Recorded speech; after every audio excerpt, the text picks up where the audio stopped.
Oke, baik. Assalamualaikum warahmatullahi wabarakatuh. Untuk materi kita hari ini adalah strength duration curve. Nah, strength duration curve berdasarkan istilah yang digunakan, maka eh, istilah ini berarti curve atau kurva yang terbentuk akibat hubungan antara strength atau kuatnya arus, satuannya miliampere, dengan durasi dari suatu arus tersebut, yakni durasi fase atau durasi pulsa, di mana satuannya adalah millisecond. Sehingga strength duration curve ini merupakan kurva yang terbentuk akibat hubungan antara strength, kuatnya arus, dan durasi fase atau durasi pulsa pada arus tersebut. Nah, karena strength ini adalah kuatnya arus, maka satuannya adalah miliampere. Sedangkan durasi fase atau durasi pulsa, maka karena namanya durasi, satuannya adalah millisecond. Sehingga dalam melakukan strength duration curve ini nanti kita akan mempunyai dua nilai. Ada nilai yang menggunakan satuan miliampere dan ada nilai yang menggunakan satuan millisecond contohnya. Nah, kurva yang terbentuk di sini, kurva ini merupakan kurva dari saraf motoris.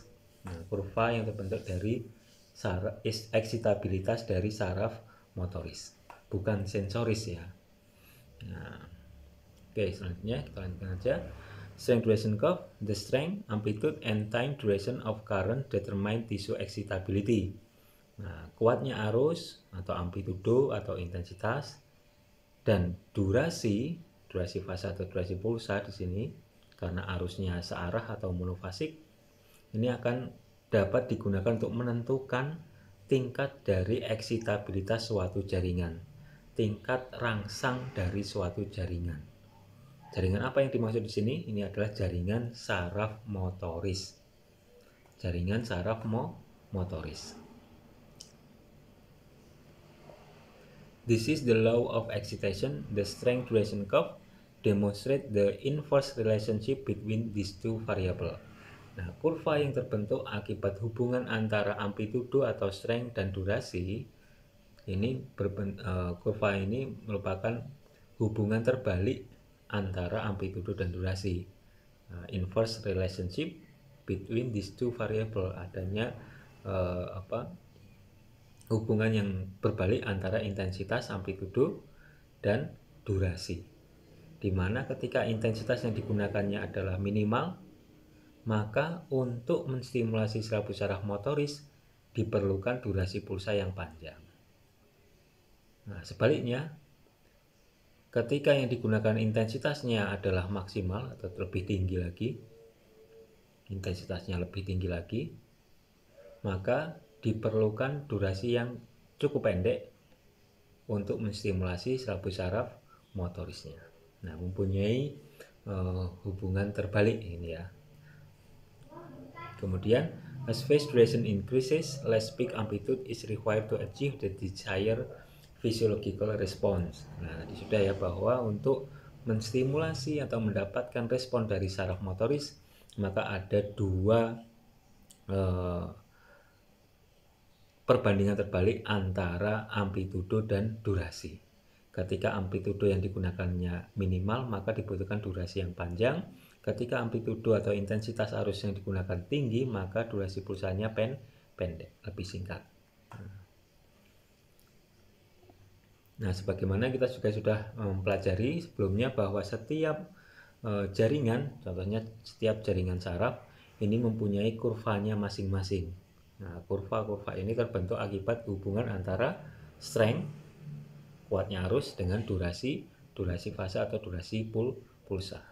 Nah, pada SDC kita akan menilai dari kurva serabut saraf motoris atau alfa motor, bukan A beta sensori atau A delta atau serabut saraf C, bukan, tapi cuma kurva dari serabut saraf motoris. Karena dengan SDC kita akan melihat respon dari minimal kontraksi otot, sehingga praktis kalau kita melihat minimal kontraksi otot, maka yang kita stimulasi bukan sensoris melainkan motoris. Kalau kita lihat di sini, paling ujung sini, paling kanan atas di sini ada denervated muscle. Denervated muscle ini berarti otot yang tidak terinervasi. Otot yang tidak terinervasi. Bisa jadi tidak terinervasi sepenuhnya ataukah hanya sebagian. Nah, untuk mengetahui apakah otot nanti terinervasi atau tidak, praktis dibutuhkan durasi fase atau durasi pulsa yang panjang. Sehingga SDC ini nanti akan menggunakan durasi pulsa yang panjang sampai 1000 milisecond atau 1 detik durasi pulsanya. Nah, oke, selanjutnya the purpose of strength duration curve plotting is to know whether the stimulated muscle is innervated, denervated, or partially denervated. Ini tujuan utama dilakukan SDC adalah untuk mengetahui apakah otot ini terinervasi selaput saraf motoris ataukah inervasi selaput saraf motorisnya terganggu. Terganggu total berarti dia terputus total atau denervated, ataukah selaput saraf motorisnya hanya ada sedikit gangguan atau sebagian gangguan, dinamakan sebagai partially denervated. Kemudian SD curve, strength duration curve, should be plotted after 20 days of injury atau lesion. SD curve ini harusnya dilakukan setelah 20 hari onset dari injury. Jadi setelah terkena injury, trauma, setelah 20 hari ini harusnya dilakukan strength duration curve. Nah, mengapa demikian? Karena 21 hari setelah kejadian, setelah trauma, atau 22 hari setelah trauma, ini baru terjadi regenerasi saraf. Biasanya regenerasi ini dibutuhkan waktu yang cukup panjang, yaitu 270 hari. Nah, selanjutnya, SD curve is graphical representation of quantifies non-linear relationship between intensity and duration. Nah, tadi sudah bahwa kurva yang dibentuk dari strength duration curve ini merupakan kurva yang berbanding terbalik antara intensitas dan durasi, di mana nanti akan digunakan dua bentuk arus, yakni rektanguler dan trianguler, di mana kedua bentuk arus ini sama-sama mempunyai klasifikasi arus searah yang diputus. Klasifikasi arus yang searah diputus per 1 detik atau per 1000 milisecondnya. Kalau kita lihat di sini, antara kurva yang dibentuk oleh bentuk arus rektanguler dan trianguler ini berbeda, di mana bentuk kurva yang dibentuk oleh arus trianguler ini lebih tinggi di atas dibandingkan yang rektanguler. Mengapa demikian? Hal ini dikarenakan pada trianguler maka intensitas akan naik secara bertahap. Bertahap. Ketika intensitasnya naik secara bertahap, trianguler, maka jaringan saraf mempunyai kesempatan untuk beradaptasi. Ketika jaringan saraf mempunyai kesempatan untuk beradaptasi, kesempatan untuk melakukan akomodasi, maka semakin tinggi dibutuhkan intensitas untuk menstimulasi selaput saraf tersebut. Nah, sehingga bentuk kurvanya dia semakin ke atas. Berbeda dengan yang rektanguler. Rektanguler dari 0 intensitas tiba-tiba naik intensitasnya secara tiba-tiba, bertahan pada intensitas tertentu, kemudian turun secara tiba-tiba. Nah, rektanguler ini susah untuk diadaptasi oleh jaringan saraf. Nah, sehingga paling gampang mendepolarisasi serabut saraf, sehingga kurvanya dia di bawah dari trianguler. Nah, selanjutnya Reo-base. Reo ini adalah berasal dari bahasa Latin yang berarti intensitas atau yang berarti amplitudo. Sedangkan base ini adalah dasar atau minimal, sehingga Reo base ini merupakan intensitas dasar atau intensitas minimal. Sehingga diartikan di sini The Rheopis is a measure of tissue excitability represented by the minimum amplitude of the rectangular current impulse. Nah, Rheopis ini didefinisikan sebagai ukuran atau nilai dari eksitabilitas suatu jaringan, nilai dari nilai rangsang dari suatu jaringan, nilai stimulasi dari suatu jaringan. Jaringan apa? Jaringan selaput saraf motoris. Dengan menggunakan minimum amplitude, dengan menggunakan intensitas minimal. Penggunaan bentuk arus rektanguler current. Penggunaan bentuk arus rektanguler dengan durasi fase atau durasi pulsa 1000 milisecond atau 1 detik. Dihasilkan kontraksi minimal. Dihasilkan kontraksi minimal. Sehingga Rheopis ini intensitas minimal menghasilkan kontraksi minimal. Dengan syarat bentuk arusnya adalah rektanguler dan durasi fase atau durasi pulsanya 1000 milisecond. Sehingga praktis Rheopis ini satuannya adalah miliampere. Nilai hasil Rheopis ini satuannya adalah miliampere, berbeda dengan kronaksi. Nah, ini kalau kronaksi, the kronaksi is another measure of the tissue excitability. It is the duration of an impulse having the amplitude of double Rheopis. Sedangkan kronaksi ini merupakan durasi.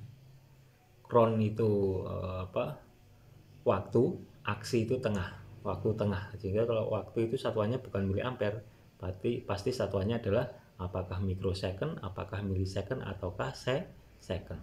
Satuan dari waktu, bukan satuan dari kuatnya arus seperti miliampere tadi. Nah, sehingga kronaksi ini merupakan waktu yang paling singkat, menghasilkan kontraksi minimal dengan intensitas 2 kalinya Rheopis.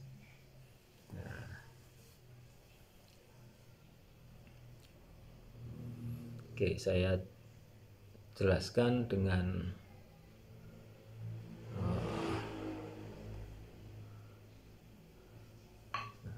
contoh Rheopis.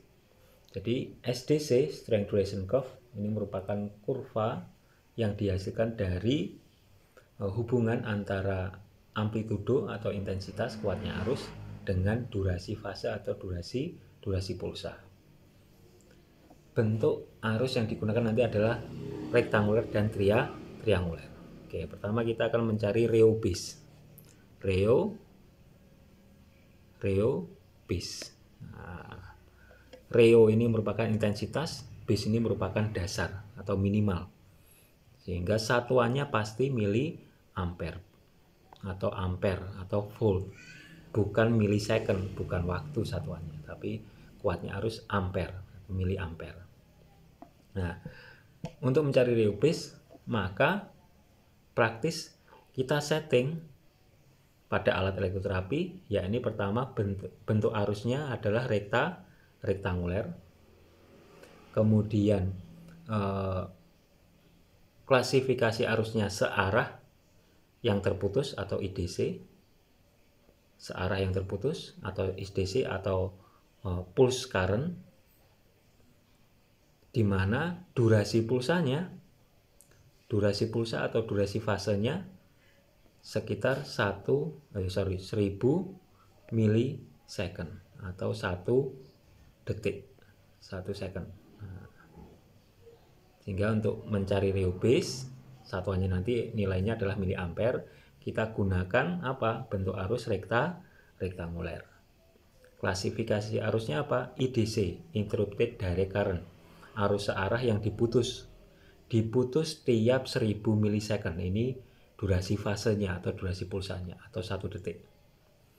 Nah, kemudian setelah kita setting bentuk arusnya rektanguler, kemudian klasifikasi arusnya interrupted direct current atau pulse current, kemudian durasi pulsanya atau durasi fasenya kita setting menjadi 1000 milisecond atau 1 detik, maka intensitas atau amplitudo ini kita akan naikkan pelan-pelan. Naikkan pelan-pelan. Nah, kita naikkan pelan-pelan sampai apa? Sampai muncul kontraksi otot. Sampai muncul kontraksi otot. Kontraksi otot tambahi minimal. Nah, ketika muncul kontraksi otot minimal, maka catat berapakah intensitasnya, berapa miliampere. Nah, itu adalah nilai dari reubis. Nah, kita naikkan apa tadi? Intensitasnya pelan-pelan. Oke, saya ulangi lagi. Jadi untuk menentukan reubis, pertama kita setting apa di alat? Pertama kita setting bentuk arusnya rektanguler. Kemudian apa lagi? Kita setting klasifikasi arusnya adalah interrupted direct current atau pulse current, arus searah yang terputus, di mana arus searah yang terputus tadi durasi fasenya atau durasi pulsanya berapa? Disetting 1000 milisecond atau 1 detik. Selanjutnya apa? Selanjutnya intensitas atau amplitudo. Intensitas atau amplitudo kita naikkan pelan-pelan. Nah, intensitasnya dinaikkan secara pelan-pelan. Sampai apa dinaikkan intensitas secara pelan-pelan? Sampai muncul kontraksi minimal. Kontraksi minimal dari otot. Ketika muncul kontraksi minimal dari otot, maka lihat berapa miliampere intensitas yang didapatkan. Nah, itu adalah nilai dari reubis. Oke. Sedangkan pada kronaksi akan berbeda. Untuk mencari kronaksi, maka settingan masih sama, kita menggunakan bentuk arus rektanguler dan klasifikasi arus yang terputus atau IDC, interrupted direct current, arus searah yang diputus. Kemudian durasi fase atau durasi pulsa kita setting menjadi 0 milisecond dulu. Kita setting menjadi 0 milisecond. Kemudian intensitas atau amplitudo pada untuk mencari kronaksi ini, maka intensitas atau amplitudo ini 2 kalinya reubis. 2 kalinya reubis. Ketika di awal kita menemukan reubis katakanlah 20 miliampere reubis, maka pada kronaksi kita kalikan 2 kalinya reubis, sehingga kita setting menjadi berapa? Intensitasnya 40 miliampere. Nah, kita setting 40 miliampere. Selanjutnya apa? Selanjutnya durasi fase atau durasi pulsa ini kita naikkan pelan-pelan. Kita naikkan pelan-pelan. Dari 0 milisecond naik menjadi 0,1 milisecond, terus kita naikkan. Sampai apa? Kita naikkan pelan-pelan.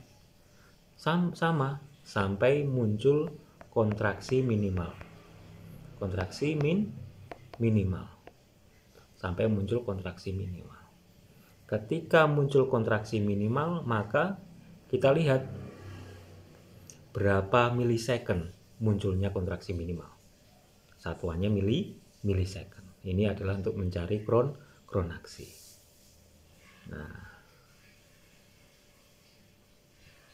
oke, kita kembali lagi.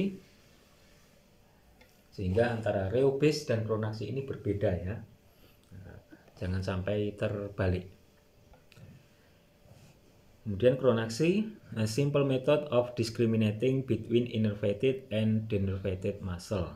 Ini kronaksi ini merupakan metode paling sederhana untuk menilai apakah suatu jaringan tersebut ataukah apakah suatu otot tersebut terinervasi saraf motoris secara baik ataukah tidak baik, atau sama sekali tidak terinervasi oleh serabut saraf motoris.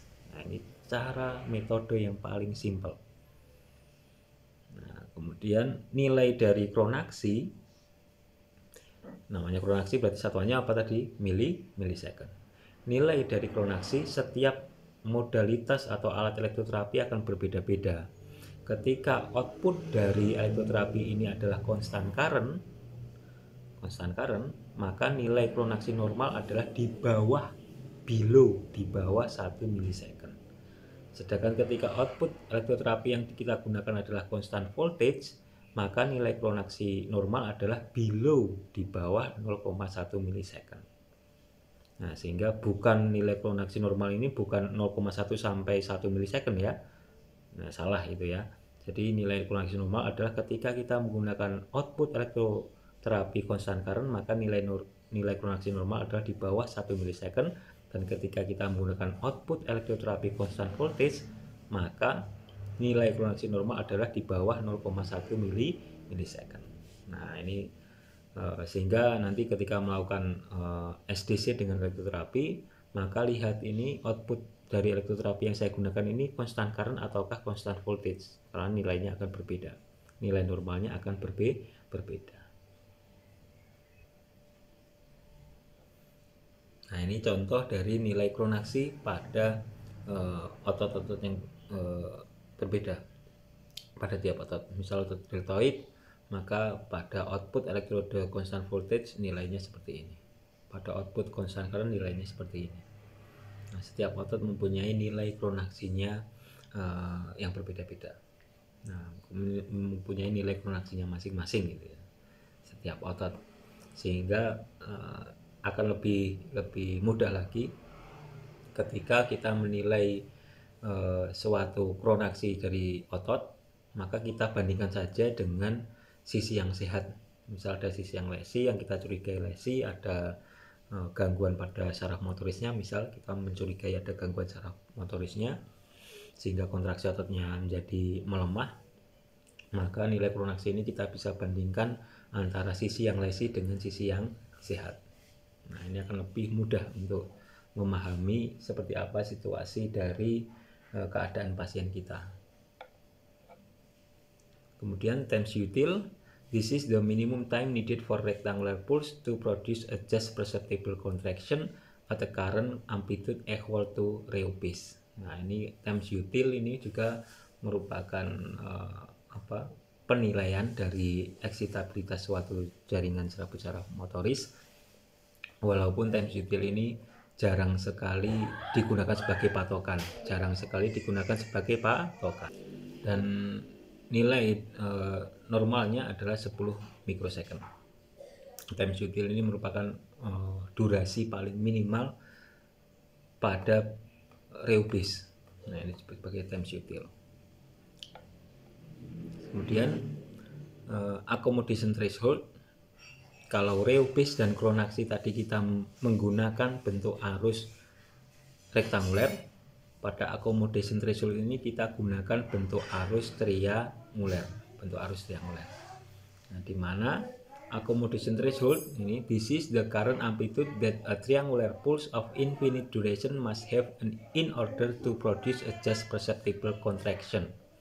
Nah, oke, sehingga accommodation threshold ini tadi dia menggunakan apa? Bentuk arus trianguler dengan durasi pulsa infinite duration, durasinya panjang, yaitu bisa kita gunakan 1000 milisecond juga. Nah, dengan bentuk arus trianguler, durasi pulsa sampai 1000 milisecond atau 1 detik, ketika ditingkatkan intensitasnya pelan-pelan, maka akan menghasilkan kontraksi minimal. Nah, sama seperti rho base, kalau rho base menggunakan bentuk arus rektanguler, kalau accommodation threshold menggunakan bentuk arus trianguler. Nah, kalau digambarkan ya sama saja. Kita tentukan dulu bentuk arusnya adalah trianguler. Kemudian klasifikasi arusnya sama, interrupted direct current sebagaimana rho base tadi ya. Kemudian durasi pulsanya ini 1000 milisecond sama atau 1 detik. Intensitas atau amplitudo kita naikkan pelan-pelan. Naikkan pelan-pelan. Ingat, yang digunakan di sini bentuk arusnya adalah triangular. Ini untuk mencari accommodation threshold.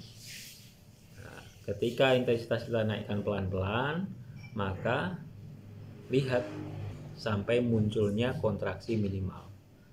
Kontraksi minimal.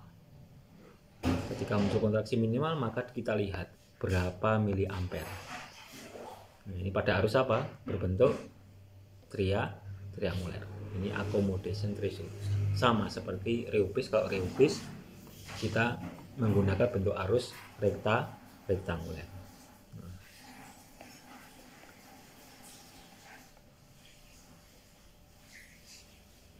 Oke, selanjutnya optimum phase. The phase time required for a triangular pulse at minimum current amplitude to produce a just perceptible contraction. Optimum phase ini merupakan waktu paling pendek untuk arus berbentuk triangular tadi menghasilkan kontraksi minimal. Ini disebut sebagai optimum phase. Kalau pada rektanguler tadi disebut sebagai time util, nilai normalnya 10 mikrosecond. Sedangkan ketika menggunakan bentuk arus trianguler, maka nilainya adalah normalnya 20 milisecond.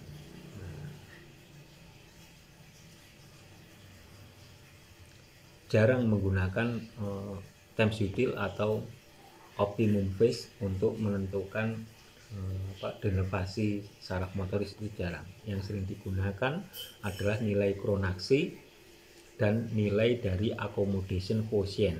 Nanti saya terangkan pada slide selanjutnya. Nah, ini contohnya accommodation quotient. Ini sering juga digunakan untuk menilai apakah otot terinervasi dengan baik atau tidak. Nah, ini katakan di sini healthy nerve tissue has the ability to adapt to gradually increasing pulses.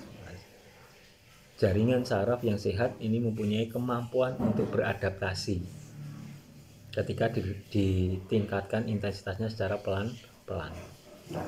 This causes a gradual increase in the triangular pulse curve with respect to the rectangular pulse curve.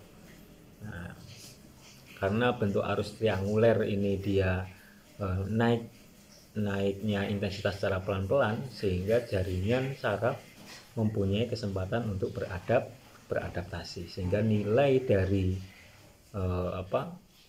accommodation threshold ini akan lebih tinggi daripada nilai reubis. Nah, kalau digambarkan, maka kalau bentuk arus rektanguler seperti ini, nah, ini intensitas, di sini durasi pulsa. Kalau bentuk arusnya rektanguler, maka dia akan naik secara tiba-tiba, menetap pada intensitas tertentu, misal di sini 25 mA misal. Menetap pada intensitas ini, kemudian turun secara tiba-tiba. Nah, ketika dia naik secara tiba-tiba dan turun secara tiba-tiba, ini serabut saraf cenderung susah untuk melakukan adaptasi, susah melakukan akomodasi. Berbeda dengan bentuk arus yang trianguler. Ketika trianguler yang digunakan pada SDC seperti ini bentuk arusnya. Naiknya bertahap. Nah, ketika naik intensitasnya ini bertahap, maka ada kesempatan jaringan tubuh untuk beradaptasi. Ketika jaringan tubuh mempunyai kesempatan untuk beradaptasi, maka jaringan tubuh tersebut konsekuensinya membutuhkan intensitas yang lebih tinggi daripada yang rektanguler untuk terdepolarisasi, untuk terangsang, karena naiknya secara pelan-pelan. Nah, sehingga jaringan mempunyai kesempatan untuk beradaptasi. Konsekuensinya intensitas yang digunakan untuk merangsang jaringan tersebut akan mendapatkan nilai yang lebih tinggi daripada arus rektanguler. Nah, selanjutnya praktis antara reubis dan accommodation threshold ini akan lebih tinggi accommodation threshold nilainya. Selanjutnya, accommodation quotient is determined by dividing the accommodation threshold by the real base. Nah, accommodation quotient ini, nilai accommodation quotient ini didapatkan dari hasil perbandingan, hasil pembagian antara accommodation threshold dibagi dengan real base. Nah, sama-sama satuannya adalah miliampere.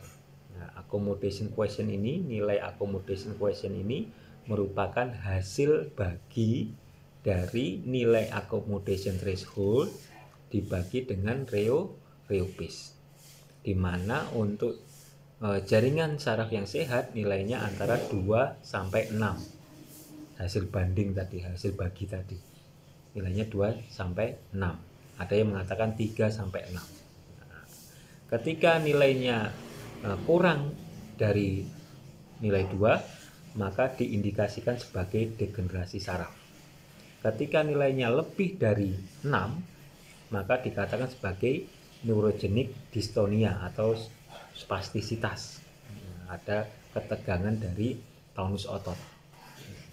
Ketika nilainya lebih dari 6. Ketika nilainya kurang dari 2, maka dapat diindikasikan sebagai degenerasi saraf. Nah, ini contoh dari accommodation quotient. Ada yang mengatakan 2 sampai 6, ada yang mengatakan 3 sampai 6. Nah, kemudian pada jurnal-jurnal fisioterapi, SDC ini yang sering digunakan, patokan pada SDC ini adalah nilai dari pronaksi. Adapun juga menggunakan nilai dari accommodation quotient. Nah, ini contohnya pada suatu jurnal. Ini untuk mengetahui nilai pronaksi pada pasien LBP dibandingkan dengan subjek sehat. Ada 10 pasien LBP dibandingkan dengan subjek sehat.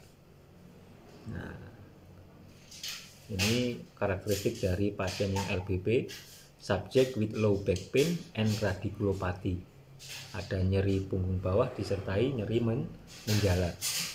Nah, ini karakteristik pasiennya, usianya, kemudian gendernya, kemudian body mass index-nya, IMT-nya, lamanya LBP juga ada.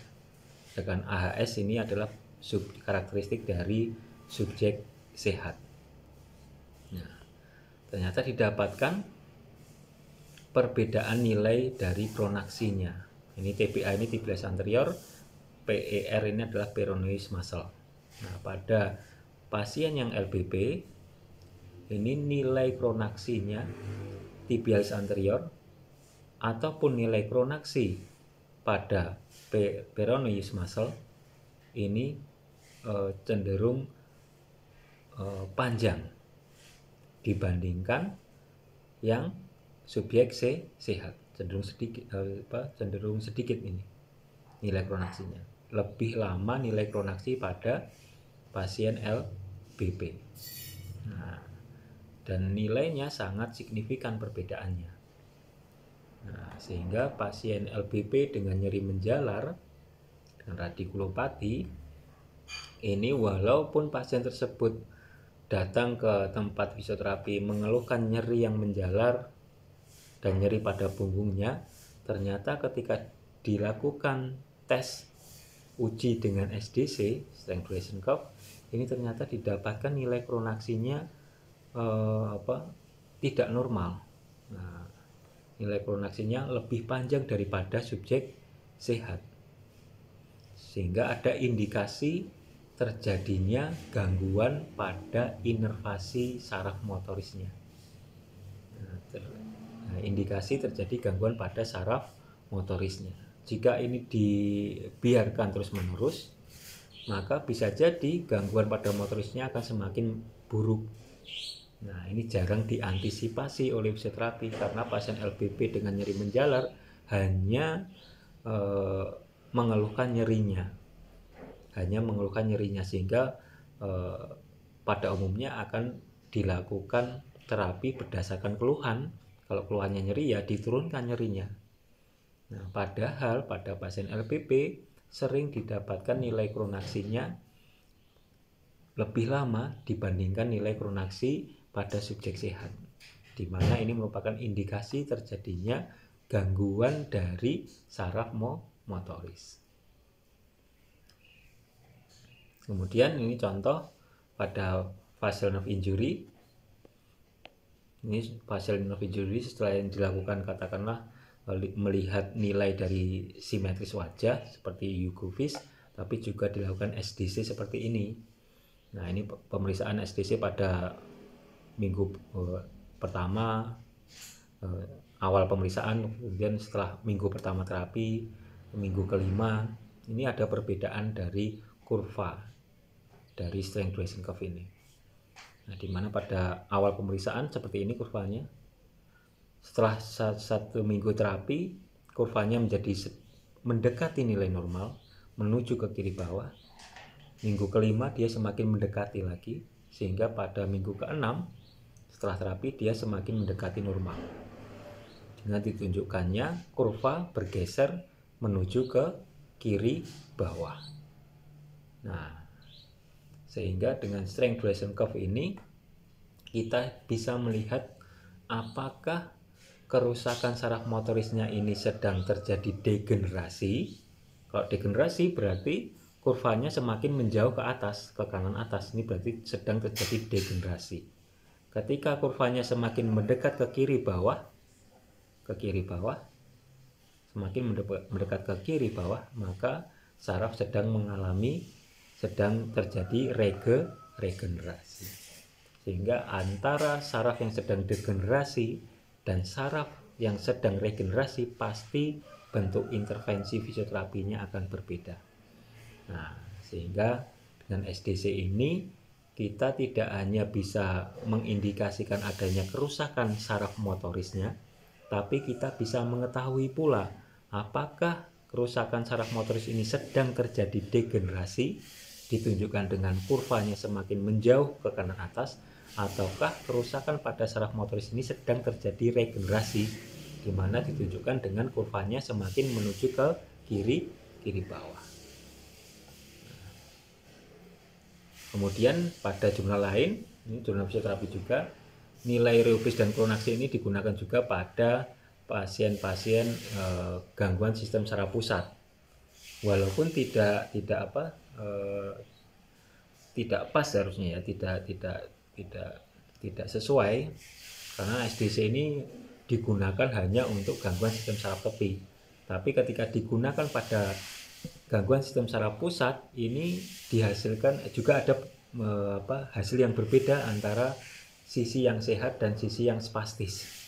Ditunjukkan dengan nilai kronaksinya yang berbeda, di mana nilai kronaksinya dia lebih panjang pada paretic side atau sisi lesi dibandingkan sisi yang sehat. Nilai kronaksinya juga berbeda. Walaupun ini tidak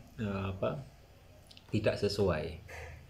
Harusnya SDC ini digunakan untuk apa? Untuk gangguan sistem saraf tepi, bukan sistem saraf pusat. Namun walaupun begitu, digunakan pada sistem saraf pusat pun juga akan ditunjukkan nilai kronaksi yang abnormal pada sisi yang lesi. Nah, ini pada pasien stroke. Pada sisi yang lesi, spastis didapatkan nilai kronaksi demikian. Pada sisi yang sehat, nilai kronaksi demikian. Begitu juga pada nilai Reupisnya lebih tinggi pada sisi yang spastis atau sisi yang lesi. Oke, saya kira sampai di sini untuk materi kita strength duration curve. Kita akan melanjutkan materi kita nanti setelah strength duration curve, nanti ada materi untuk elektromiograf nanti ya. Oke, saya akhiri untuk materi hari ini. Wassalamualaikum warahmatullahi wabarakatuh.